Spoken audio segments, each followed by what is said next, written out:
More than 1 million Christians go on short-term missions trips each year.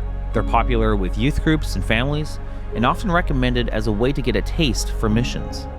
But at the same time, the popularity of short-term missions have raised some important questions. How long is short-term anyway? And do short-term missions serve the Great Commission, or are they something else altogether? Brooks, our question today is a pretty simple one. What are short-term missions? What are the pros and cons? So the question of short-term missions, I'm cracking up because I was wondering how long it would take to get to this question. This is something that is very popular for good reason, and I'll just state up front, I am a fan of short-term missions if it's defined correctly and the goals are clear. And so short-term missions, most churches have some version of a short-term missions trip, especially for their young people. That's a good thing. We shouldn't look down on that in any way. And I'm a big fan of short-term missions because most of the people that end up going into long-term missions went on a short-term missions trip first. And so there's a ton of pluses to short-term missions.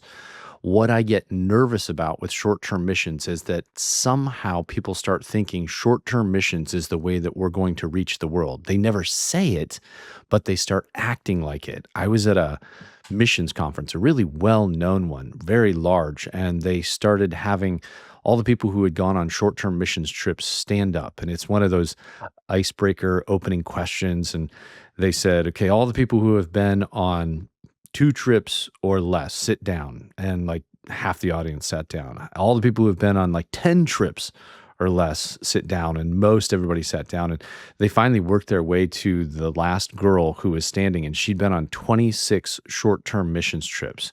And that's a tragedy. We should not celebrate that in any way, because what it means is 25 other times somebody else could have filled her slot for one, and something's going on in that young lady's head to where she's not satiated with one trip.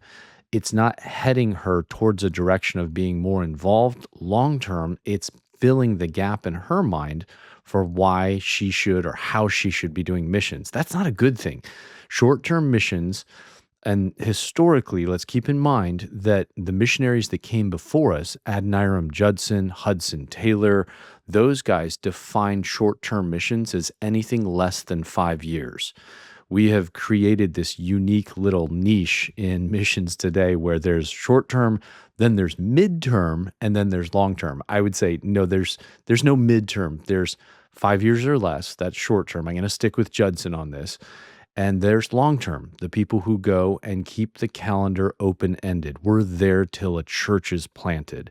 And so let's keep those categories in mind. But coming back to the positives, and I really do want to end on the positives with these, is that short-term missions can be tremendously beneficial if you set the goals right. And the 2 major things is making sure that they're getting exposure to long-term missions and what it looks like. That's a wonderful thing.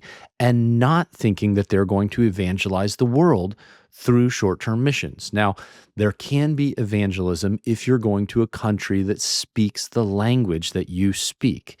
Now, that doesn't mean that you have high school Spanish level 3, and so you're going to go to a Spanish-speaking country and try and share your faith.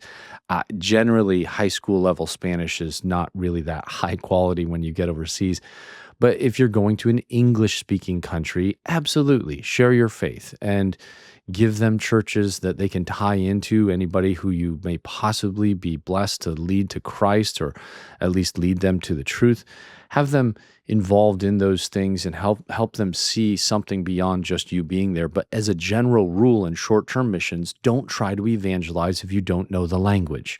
That will usually cause more confusion and not be helpful long-term to the cause of Christ in that country.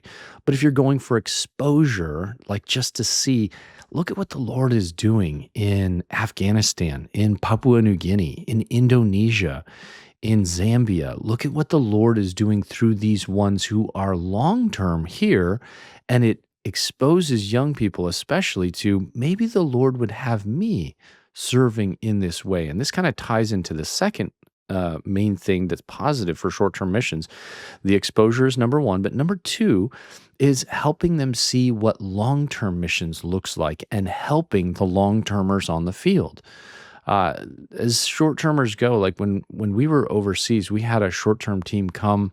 They helped us build our house in Yembi Yembi. They were there for 2 weeks at the very, very beginning parts of our ministry. They were a tremendous blessing. Just that boost of people who had some carpentry skills, who had some electrical skills, who helped us wire our house for 12 volts. We didn't have regular power, so we had to wire it for solar, and setting up some rudimentary plumbing, just using their gifts to help us. It was such a blessing. I still have a picture of that team that came, and we would have subsequent teams that would come that would do different things here and there, and they were really encouraging. And there are times where a short-term team can just boost the morale and see a lot of good work done on a long-term team or a group of church planners overseas that they just don't have time to commit to this particular project, or they don't have the skill sets. So those two things to me make short-term missions very worth it, is the exposure and the benefit to the long-termers on the ground.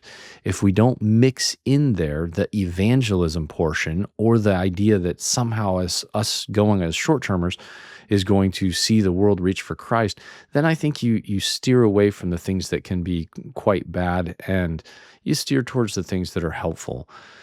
Just in closing, there are some short-term works that I'm really encouraged by. Number one, head and shoulders, is a program called Radius Serve. Yes, Radius, the long-term trainers, has a short-term program down in Tijuana, Mexico, and it's an incredible program that has short-term groups up to, I think, 80 to 85 is the max that campus can handle. And they come down and they build houses for people that do not have a house in Tijuana. They go to different sites. These people have been vetted quite well, and they build a house for them. But in the mornings and in the evenings, they get good teaching on missions. And so it's kind of this two-pronged effort of serving and learning. And that's just a tremendous benefit to young people, that they get to work with their hands, but their minds are engaged as well. And so Radius Serve, I would check that out. Another program that I'm encouraged with is one in Minneapolis, Minnesota, called Engage Global.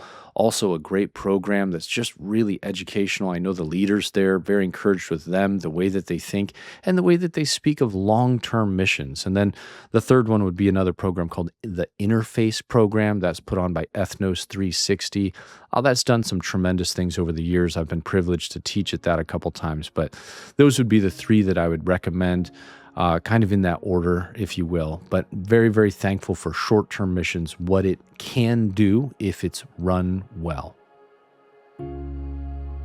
If you'd like to learn more about the short-term program Radius Serve that Brooks mentioned, visit radiusinternational.org and find out how your local church can serve while training.